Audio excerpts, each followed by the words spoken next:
ամյակներում բուն բարեկենտանի տոնակատարությունը բավական նսեմացել է, գրեթե չի տոնվում այսօր ժողովրդական իմաստով, եկեղեցական իմաստով անշուշտ տոնվում է եկեղեցում իր տոնակատարությունը որպես բուն բարեկենտան տեղի ունենում, բայց ժողովրդական ազգագրական իմաստով տոնակատարություն տեղի չի ունենում։ Մենք փորձում ենք վերականգնել, բայց կարծես թե առայսօր չի ստացվել։ Գիտեք, բոլորդ էլ գիտեք, թե արևմուտքում, մանավանդ հարավային Ամերիկայում այս ինչպիսի արտառոց եւ չափազանցություններով տոնվում է կարնավալ կոչված արևմտյան Եվրոպայում եւ հարավային Ամերիկայում, ոչ այլ ինչ է, եթե ոչ հենց բուն բարեկենտանը այդ դիմագահանդեսները, պարերը, երկերը եւ ամբողջ խրախճանքները, որ տեղի ունենում, հենց բուն բարեկենտանի տոնի հետ են կապված, որից հետո սկսվում է այդ մեծիպահոց ապաշխարության շրջանը։ Բնականաբար Շիրակն էլ իր հերթին մնացած Հայաստանի գավառների նման ունեցել է բուն բարեկենտանի նշելու իր ձևը եւ կերպը, եւ պետք է որ նաեւ ազգագրագետների օժանդակությամբ եւ եկեղեցու քաջալերությամբ այս տոնը կամաց մեր ժողովրդի մեջ արմադանա, բայց պետք չէ այս տոնը արմադանա պարզապես տոն մեկ տոն ավելի ունենալու իմաստով, այլ իրապես այս տոնը իր արժեքը կունենա, եթե դրան հաջորդի իրապես մեծիպահոց ապաշխարության շրջանը։ Եթե մարդը հաջորդ 40 օրերը կամ 50 օրերը բախկի եւ այցողության եւ ապաշխարության շրջանի մեջ չպետք է ապրի, իմաստ չունի այս բուն բարեկենտանի տոնակատարությունը։ Սրբազան հայր հարգելի հեռուստադիտողներ, այսօր բազմաթիվ հեռուստադիտողների խնդրանքով անդրադառնալու ենք այն բոլոր հարցերին, որոնք ստացել էինք մեր նախորդ հաղորդումների ընթացքում եւ չէինք հասցրել դրանց անդրադառնալ։ Եվ այսօր իմ հարցերի հետ զուգահեռ կարծացվեն նաեւ հեռուստադիտողների հարցերը եւ այս բանին իմ ձեռքին է առաջի հեռախոսազանգի հարցը։ Բարեկենտանը լինելով հայկական ավանդական ամենամեծ տոներից մեկը, այժմ մոռացության է մատնվել։ Ինչու եկեղեցին ոչ մի միջոցառում չի կազմակերպում այդ առիթով։ Այդ մասին արդեն ասացի, որ մոռացության է տրվել եւ եկեղեցին փորձում է իրոք կազմակերպել։ Այս տարի չկազմակերպեցինք որևէ բան, բայց անցած տարի եւ նախանցած տարի փորձեցինք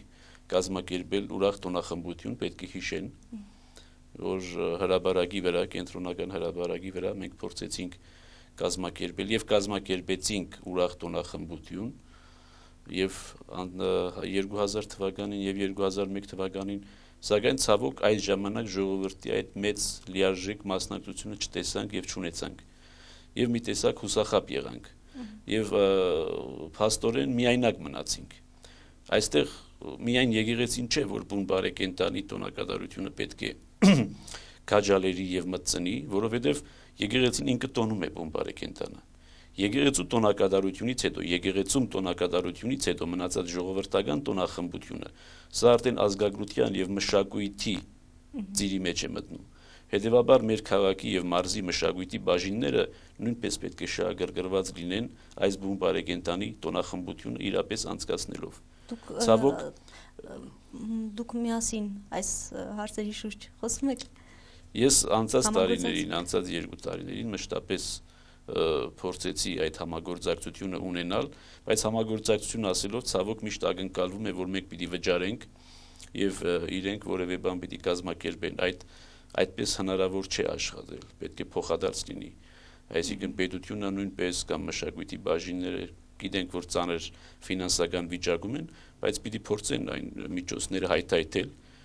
ոչ միշտ անպայմանորեն եկեղեցու ֆինանսական միջոցներ օգտագործելով այս տոնակատարությունները անցկացնելու եւ կազմակերպելու։ Ցավոք անցած 2 տարվա իմ փորձը այն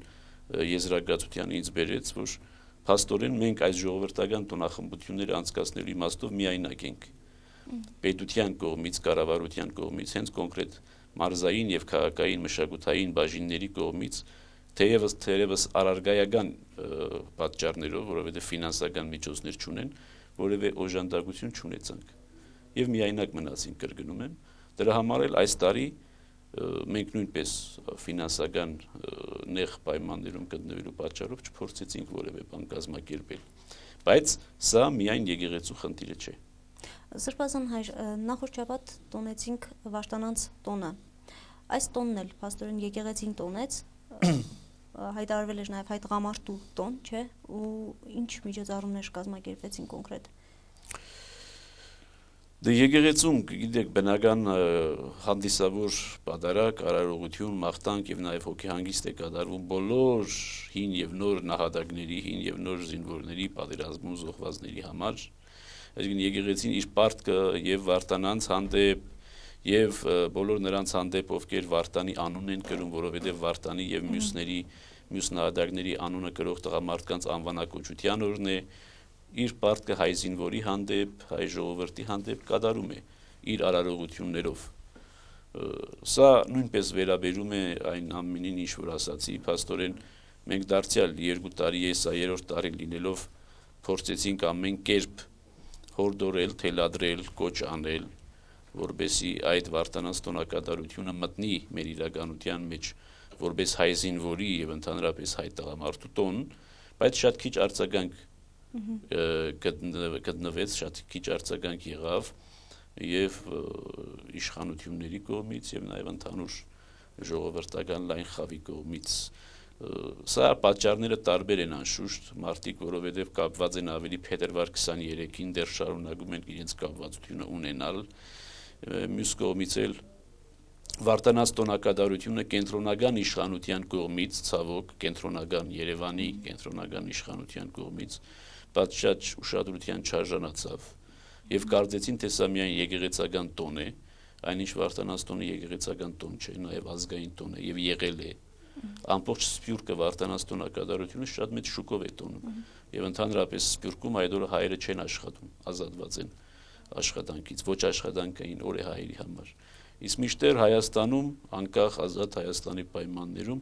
Վարդանանց տոնակատարությունը արդեն 10 քանի տարի հետո անկախությունից դեռ մնում է միայն եկեղեցու շրջանակում, եկեղեցու շրջանագից դուրս չի տոնվում եւ սա պետք է արդեն իրապես իշխանություններին մտահոգի եւ ժողովրդական զանգվածներին մտահոգի, այլապես մենք տոնել ենք, նույնիսկ Պարսկաստանում տոնում է եկեղեցին, պարսկական իշխանության պայմաններում եւ Պարսկաստանը հանդուրժում է այդ տոնակատարությունը եւ մեծ շուկով էլ այդ տոնակատարությունը ընթանում է։ Այսինքն եկեղեցին իր պարտքը լիովին կատարում է, մնում է որ ժողովուրդ եւ իշխանություն կան եւ միանան եւ մասնակցեն։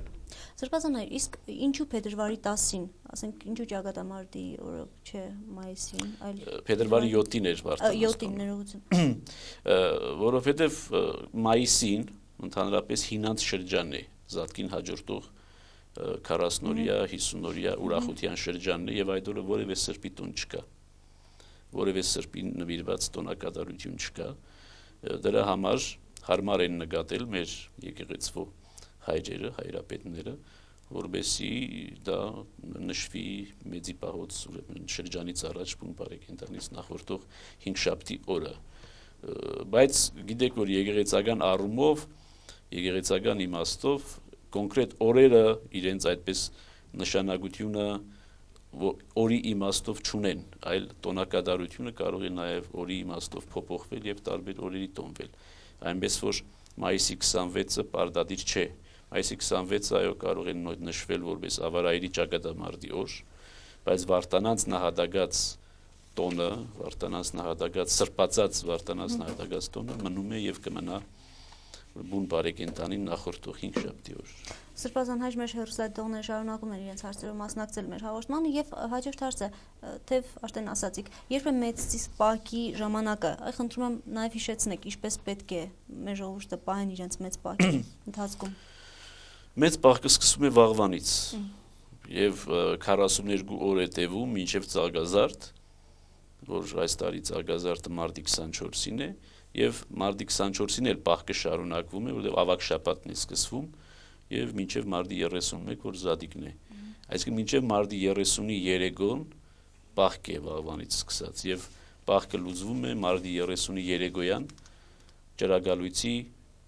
ուրեմն պատարակից հետո։ Ուրեմն այս աբաշխարության շրջանը, որ ամենամեծ աբաշխարության շրջանն է, այսօր էլ իմ Կիրակնորիա քարոզում ասեցի եկեղեցում, աբաշխարությունը ինքնին իր մեջ ներառնում է 3 կարևոր հանգամանքներ՝ պահք, այսինքն կենտանական կերակուրներից հրաժարում եւ նշանակում է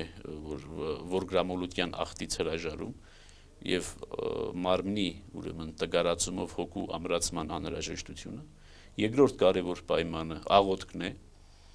որ մարդը պետք է իրապես այդ 40-օրյա ապաշխարության շրջանում աղոթական վիճակում լինի մշտապես աղոթքի մեջ լինի աղոթական վիճակի մեջ լինի որ մնացած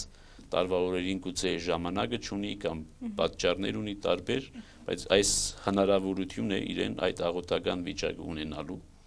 եւ երրորդ կարևոր պայմանը ողորմությունն է այսինքն օգնել աղքատին, տգարին, մերգին, հիվանդին եւ այս երեքի լիարժեք կատարումն է որ իրոք ապաշխարության շրջանը դարձնում է լիարժեք եթե որևէ մեկ այս երեք պայմաններից թերի է նշանակում է որ ապաշխարության շրջանը թերի է կամ եթե նույնիսկ այս երեք պայմաններն էլ կան արվում են բայց արվում են իցույց մարդկանց ցուցադրելու համար մարդկանցից փառք փնտրելու համար մարդկանցից պատիվ վաստակելու համար դարձյալ ապաշխարության շրջանը ուրեմն լիարժեք կերպով չի կատարվում այս երեքն էլ պահքն էլ աղոթքն էլ ողորմությունն էլ պետք է արվի ոչ թե մարդկանցից փառք փնտրելու համար այլ Աստուծո արքայությանը արժանանալու համար եւ Աստծո արքայությունը փնտրելու համար եւ Աստուծո փառքը երկելու համար հետեւաբար այս երեքը անպայմանորեն պետք է լինեն բայց այս երեքը պետք է լինեն Աստուծո փառքի համար եւ ոչ թե մարդկանցից պատիվ փնտրելու համար Սրբազան հայր իսկ ինչով է պայմանավորված այն որ եկեղեցու օրը սկսվում է երեկոյան ժամերգությամբ կամ ժամերգությունից հետո ինչ խորհուրդ ունի սա դա հին դարերից եկած սովորություն է երբ որ երեկոից էր հաշվում օրվա սկիզբը գիտեք այս կեսգիշերից հաշվելը կամ ժամերի այս շրջանը որ հիմա մենք ունենք միշտ չէ որ եղել է սա միջնադարի սովորություն է որ մտել է այսպես կիրառումը 24 ժամերի իսկ նախկինում բնականաբար օրը սկսվում էր երեկոից եւ մանավանդ հին կդագարանում հրեական միջավայրում որից ծագեց քրիստոնեական ամբողջ մտածումը եւ մշակույթը ուրեմն օրը սկսվում է երեկոից իսկ ինչու մեզ մոտ երեկոյան ժամերգությունից հետո որովհետեւ երեկոյան ժամերգությունից հետո արդեն օրը փակվում է եւ սկսվում է հաջորդ օրվա շրջանը որովհետեւ գիշերը արդեն կատարվում է հաջորդ օրվա գիշերվա ժամերգությունը եւ հետեւաբար սկսվում է հաջորդ օրը դրա համար էլ երեկոյան ժամերգությունից հետո եկեղեցական իմաստով եկեղեցական տոնացույցի իմաստով սկսվում է հաջորդ օրը Հաջորդ հարցը նորից մեր հեռուստատիտողների կողմից փետրվարի 10-ից մարտի 31-ը հայտարարված է որ եկեղեցում պսակադրություն չի կատարվելու բայց ամսի 16-ին կան պսակադրություններ որ կատարվելու են եկեղեցում ինչպես կբացատրեք այդ մեր ժողովուրդը ցավոք կարծես թե հայերեն լեզվից մի քիչ ես զգում եմ որ տգարություն է ցուցաբերում մենք հայտարարել ենք եւ հայտարարելու ենք եւ միշտ մինչեւ վերջել հայտարարելու ենք որ մեծի պահոց շրջանին այսինքն այս տարի փետրվարի 10-ից մինչև մարտի 31-ը սուրբ պսակ կատարելը ցանկալի չէ այդպես է գրված հայտարարության մեջ որ սուրբ պսակ կատարելը ցանկալի չէ նշանակում է այսինքն հորդորում ենք թելադրում ենք առաջարկում ենք որբեսի այդ շրջանին պսակ չանեն ոչ թե արգելում է եւ ոչ թե ասում է որ չի անելու ցանկալի չէ չի նշանակում չի կատարվելու ցանկալի չէ նշանակում է մի արեք բայց եթե անում եք ուրեմն եկեղեցին պատրաստ է այդ պսակի օրհնությունը կատարելու որբեսի առանց օրհնության չմտնեն ամուսնական առագաստ ինչ վերաբերում է իրապես արգելված օրերին որոնք եկեղեցին չի թույլատրի եւ չի կատարի պսակ դա ավակ ուրբաթ եւ ավակ շաբաթ օրերին է մարտի 29 մարտի 30 երբ որ Հիսուսի գերեզմանն խորհրդանշական գերեզմանն է դրված եկեղեցում որ նշանակում է թե եկեղեցում կատարյալ սուկի մեջ է եւ մարտի 29-ին 30-ին բացառված է որ եկեղեցին պսակի արարողություն կատարի այդ երկու օրերին անթույլատրելի է եւ այդ երկու օրերին եկեղեցին պսակ չի կատարի բայց մնացած օրերին մեծի պահոց շրջանին թելադրում ենք հորդորում ենք այս պայնել ենք թելադրում հորդորում որբեսի մեծի պահոց շրջանին պսակի արարողություն չանեն հետաձգեն զատկից հետո բայց եթե չեն ընդունում մեր հորդորը ընդառաջ չեն գնում մեր թելադրանքին իրենք գիտեն մենք մեր օրհնությունը կտանք Հարգելի հեռուստադիտողներ, ես հիշեցնում եմ, որ Ցայք հեռուստաընկերության ուղիղ եթերում Եղեցի լույս հաղորդաշարն է եւ այսօրվա մեր հաղորդումը ամբողջովին նվիրված է ձեր կողմից առաջադրված հարցերին։ Եվ այժմ մեկ հարց եւս։ Արդյոք Հայր Սուրբը չի զգում, որ Եհովայի վկաների ամենօրյա քարոզը ավելի շատ է, քան եկեղեցուն է։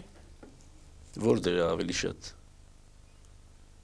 Որտեղ ավելի շատ։ Միգուցե Գյումրիում, որովհետև Չէ, հարցը որտեղ է հողված է ավելի շատ։ Գյումրիից։ Եհովայի վկաները, այո, դռները ծեծելով ման են գալիս։ Ինչ են առաջարկում, որ սրբազաններ դռները ծեծելով ման գա։ Մենք կարող ենք նման նույն մեթոդներով գործել, ինչ մեթոդներով, որ Եհովայի վկաները չենք կարող։ Անթույլատրելի է մեզ համար Եհովայի վկաների մեթոդներով գործել։ Կամ ինչը իրենք ենթադրում են, որ ես կամ քահանաները պիտի կանգնեն փողոցների անկյուններում եւ թռուցիկներ բաժանեն, այդպես են կարծում, որ մեր քարոզությունը ավելի շատ պետք է լինի։ Այսինքն մենք այն մեթոդները, որոնցով նրանք քարոզում են, մենք չենք կարող այդ մեթոդները որդեգրել, որովհետեւ մենք մտնում ենք դռնից, նրանք մտնում են լուսամուտից, մենք չենք կարող լուսամուտից մտնել։ Մեզ համար դա անպարկեշտություն է, անթույլատրելի է մեզ համար գործել այն մեթոդներով, ինչ մեթոդներով, որ գործում է Եհովայի վկան։ Քահանան ունի իր օրերը, տնօրհնեկի օրերը, երբ որ կարող է այցելել տները, օրհնել, խոսել, մխիթարել, քարոզել, բայց մեր մի քանի քահանաներ չեն կարող հասցնել այդ Գյումրիի ամբողջ պահանջները եւ հետեւաբար չի կարելի երբեք այդ իմաստով համեմատության եզր անցկացնել Եհովայի վկաների քարոզության եւ մեր քարոզության միջեւ։ Այո, նրանք ավելի աշխուժ են, իրենց գործունեությունը ավելի աշխուժ է երևում, բայց դա չի նշանակում, որ իրենց արածը շատ ավելին է կամ իրենց կատարած քարոզությունը շատ ավելի արդյունավետ է։ Այդպես չէ եւ այդպես չի լինելու։ Եհովայի վկաները երբեք չեն կարող մեծ քանակ կազմել եւ չեն կազմելու։ Մենք դա թույլ չենք տա։ Ոչ մեկը թող չկարծի, որ մենք թույլ կտանք, որ Եհովայի վկաները ինչ որ իրենց չափը անցնեն կամ կարողանան այնպիսի թիվ կազմել, որ մենք փոքրամասնություն լինենք։ Մենք մեծամասնություն եղել ենք եւ կմնանք։ Թող որևէ մեկը այդ մասին որևէ տարակույս չունենա։ Սրբազան հայր, վերադառնալով մեծ պարկին եւ այս անգամ արդեն Տիառն առաջին, որը այս տարի ընկնում է փաստորեն մեծի պահոց շրջանում։ Խնդրում եմ ասացեք, ինչպես պետք է մեր ժողովուրդը դիմավորի։ Թեև այս հարցին դուք նախորդ հաղորդման ժամանակ էլ հպանցիկ անդրադարձաք, բայց խնդրում եմ ավելի մանրամասն։ Արդյոք լուծարվելու է այդ օրը պասը։ Դե գիտեք, ժողովրդի մեծամասնությունը այսօր պաս չի պահում, հետեւաբար լուծարելու կամ չլուծարելու մասին անգամ խոսելը մի քիչ իմաստազուրկ է, բայց նրանք, ովքեր պահեցողության մեջ են եւ վաղվանից պահեցողության մեջ են մտնելու, անշուշտ պահքի լուծարում չկա։ Տերնդեսը, եթե ընկնում է մեծի պահոց շրջանին եւ մի քանի տարին մեկ լինում է, երբ որ Զադիգը ապրիլի 4-ից ավելի շուտ է եւ ոչ թե ապրիլի 4-ից հետո միշտ Տերնդարաճը ընկնում է, Տերնդեսը ընկնում է մեծի պահոց շրջանի մեջ։ Հետևաբար այդ օրերին Տերնդեսը տոնվում է իր ամբողջ լիարժեքության մեջ, բայց ինչ վերաբերում է սեղանների առատությանը եւ մեր ճաշոց գիրքը, ուրեմն եկեղեցական գիրքը այդ մասին հորդոր պատկամը տալիս է, թելադրում է մրգերով լիանալ, մրգերով առատանալ, այսինքն բուսական առատ կերագուրով այդ օրը անցկացնել, այս սեղանները ուրեմն պահոց առատ կերագուրներով զարդարել եւ ոչ թե կենթանական կերագուրներով զարդարել։ Հետևաբար պահքը չի լուծվում Տիառնթարաճի տոնին։ Սրբազան հայր, հայտարարություններ գրնում կանայց դպրոցի մասին, այդ մասին խնդրում պատմեք, արդյոք սա վտանգավոր չէ, որ ընդգրկվեն աղանդներ կոչում ստանալու ու հետագայում իրենց աղանդը կարոզելու իմաստով։ Չէ, որովհետև դա մեր հսկողության տակ է, մեր ընտրությամբ է եւ 2 տարվա կուրսի ընթացքում էլ 2 տարվա լսարանական դասընթացի ընթացքում էլ այդ մարդը կբացահայտվի, այդպիսի բանը բացառված է, որ որևէ մեկ աղանդավոր փորձի քահանայական սքեմ հագնել եւ քահանայական սքեմով փորձել իր աղանդավորական հայացքները տարածել։ Դա բացառված է։ Իսկ ինչ վերաբերում է կոնկրետ քահանայական կուրսին, դա շատ լավ ծրագիր է եւ հայտարարությունը կարծեմ գնում է եւ եթերով եւ նաեւ մեր բոլոր եկեղեցիներում, ուրեմն եւ գյուղերում նաեւ փորձել ենք տարածել։ Դա այն է, որ մինչեւ 40 տարեկան ամուսնացած տղամարդիկ, որոնք ունեն բարձրագույն կրթություն եւ որոշ ձայնային տվյալներ եւ իրենց մեջ զգում են որոշակի կոչում քահանայական ասպարեզ մտնելու, կան ներկայանան եւ երկամյա դասընթացների մեկն են Էջմիածին, որի ընթացքում կապահովեն սնունդով, կացարանով եւ նաեւ կրտաթոշակով, որը կրթաթոշակի, որը շատ-շատերի աշխատավարձից էլ բարձր կլինի, եւ պատրաստվեն քահանայության։ Անշուշտ նախնական ընտրությունը առաջնորդարանի կողմից կլինի, որից հետո անշուշտ Էջմիածինը դարձյալ իր այսպես նախաքննական շրջանը կանցկացնի եւ հիմնական արդեն քննական շրջանը կանցնի ուսման ընթացքում եւ ուսման ավարտին, որից հետո եթե արժանի է իրապես կվկայվի, որ ավարտել է այդ դասընթացները եւ քահանա կձեռնադրվի, որովհետեւ սա էլ նաեւ մի կերպն է մեր քահանաների ուրեմն այս սուղ վիճակը քիչ քահանագությամբ քահանաների հարցը լուծելու, որովհետեւ վերջո մայրաթորը չի կարողանում ջեմարանի իմաստով չի կարողանում լիարժեք կերպով բավարարել բոլոր թեմերին քահանաներով։ Սրբազան հայր, մեր հեռուստատողները հետաքրքրվում են մեր ջեմարանով, արդյոք կարող են այստեղ պատրաստվել կուսակրոն քահանաներ։ Մեր Գյումրիի դպրանոցում անշուշտ նա սկզբնական փուլն է, այստեղ 3 տարի են սովորում, որից հետո մեկնում են Էջմիածին շարունակելու իրենց ուսումը եւ Էջմիածնում ուսումը շարունակելուց հետո բնականաբար եթե ուզում են կուսակրոն քահանա ձեռնադրվել, անշուշտ կդառնան կուսակրոն քահանա։ Այսօրվա հաջորդ հարցերը վերաբերում են Տեառնընտառաջին։ Տեառնընտառաջը արդյոք կապ չունի կրակապաշտական կրոնի հետ, սա մի հարցն է։ Ասացեք, խնդրեմ, ինչ բան է Տեառնընտառաջը, մենք ունենք այդ ծեսը կատարելու առիթ, խնդրում եմ ասացեք դրա իսկական ձևը։ Տեառնընտառաջը Հիսուսի 40-օրյա գալուստի դեպի տաճար գալու հիշատակն է, ժողովրդական լեզվով ասած 40-ից հանելու հիշատակն է։ Երբ որ 40-օրյա Հիսուսը իր մոր հետ ներկայացավ տաճար եւ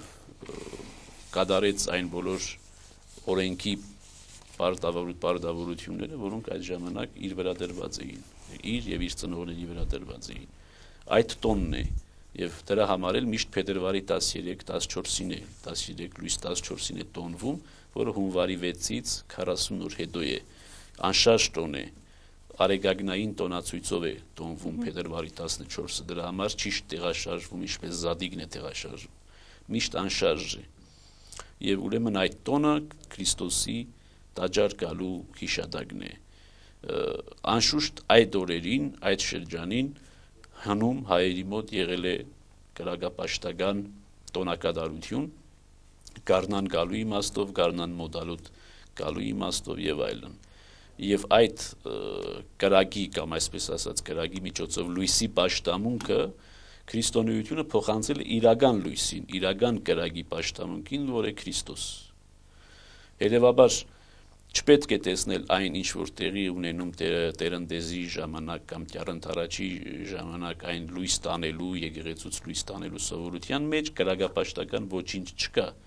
այլ այստեղ իրապես լույս տանելու եւ իրապես ըմբոշխնելու այն լույսը, որ Քրիստոսն է, այդ հակումը կա։ Անշուշտ կլինեն ժողովրդի մեջ միշտ էլ անհատներ, որոնք մի փոքր կշեղվեն իրական քրիստոնեական ընթացքից եւ կգնան դեպի, ասենք, կրակապաշտական որոշակի ընկալում, բայց դա անշուշտ եկեղեցական իմաստով չի քաջալերվում եւ եկեղեցին էլ ընդհանրապես չի քաջալերել խարույկի հետ կապված բոլոր այդ արարողությունները, բայց եւ չի արգելել։ Մեզ համար ի՞նչն է կարևորը։ Մեզ համար կարևորն այն է, որովհետեւ մեր ժողովուրդը լինի քրիստոնյա, ճանաչի Քրիստոսին, հասկանա Քրիստոսի պատվիրանները եւ քայլի Քրիստոսի շավիղներով։ Իսկ թե այդ հասկացածը ինչպես կարտահայտի իր վաղնջական ժամանակներից սկսած իր արդահայտ ճամիչոցներով, իր ծեսերով, իր ավանդույթներով, դա եկեղեցին ինչու պիտի արգելի, արգելելու որևէ խնդիր անգամ չունի։ Հետևաբար մենք չենք քաջալերում անշուշտ այդ բոլոր կրակի հետ կապված արտառոցությունները, բայց եւ չենք արգելում, այլ թողնում ենք, որ ամեն ինչ լինի իր չափի եւ սահմանի մեջ, ոչ թեքվեն դեպի կրակապաշտություն քրիստոնեությունից լրիվ կդրվելով եւ ոչ էլ լրիվ մեջքով դառնան իրենց պապերից ժառանգած այդ սովորություններին, որոնք գեղեցիկ սովորություններ են եւ պետք չէ դրանք լրիվ արմատախիլ անել։ Եվ եթե այսքան 1700 տարվա ընթացքում այդ բաները արմատախիլ չեն եղել, ուրեմն ու երբեք էլ արմատախիլ չեն լինի։ Հետո հայի մոտ կա այդ հոգեբանությունը, կա կրակի հետ կապված, լույսի հետ կապված այդ կապվածությունը միշտ կա։ Եվ դա որևէ մեկը չի կարող արմադախիլ անել եւ իզուր է փորձել դա արմադախիլ անել։ Ուղղակի դա պետք է ուղղել դեպի ճշմարիտ լույսի պաշտամունք, որ է Քրիստոս։ Սրբազան հայր, երկու հարցերը վերաբերում են մեծ պահքին, դրա համար ես երկուսը միասին կընթերցեմ։ Աստծո յուրաքանչյուր խոսք աստվածաբանները բացատրում են գիտականորեն։ Ինչ կասեք մեծ պահքի մասին, չէ՞ որ այս շրջանում մաշտու մարմնի մեջ պակասում են վիտամինները, դրան ավելացրած սովածությունը, արդյոք բացասական ազդեցություն չի թողնի այն օրգանիզմի վրա։ Եվ հաջորդ հարցը, ինչ կարելի է ուտել մեծ պահքի շրջանում։ Այս մասին թեև խոսել ենք։ Պահքից բացի մարդկանց մի զգալի մաս կա, որ ընդհանրապես կենտանական կերակուր չի ուտում,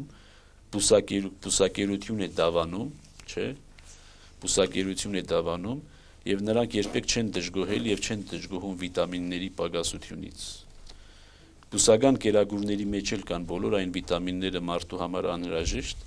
որը կարող է լինել նաեւ կենտանական կերակուրի մեջ։ Այնպես որ բուսական կերակուրը ոչնչով չի զիջում կենտանական կերակուրին։ Եվ մանավանդ, եթե որևէ մեկը կասկած ունի այդ մասին, կարող է հարցնել